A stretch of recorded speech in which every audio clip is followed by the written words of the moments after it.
You bought a TRICO Edge wiper blade. Now what?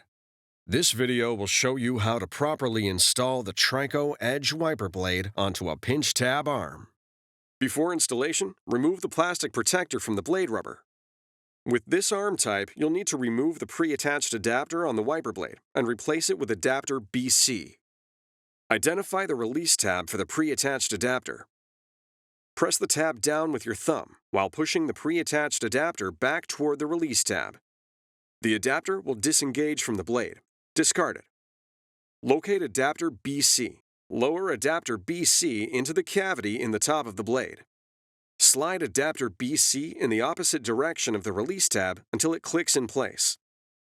Adapter BC must lock onto the blade before you move on to the next step.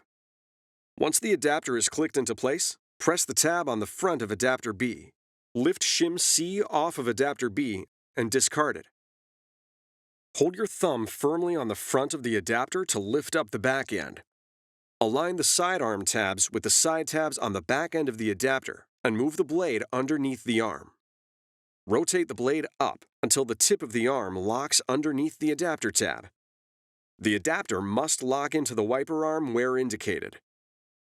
Then, lower the arm and be sure to check that the wiper blade is locked before use. It's that easy. Now you're ready for the road ahead.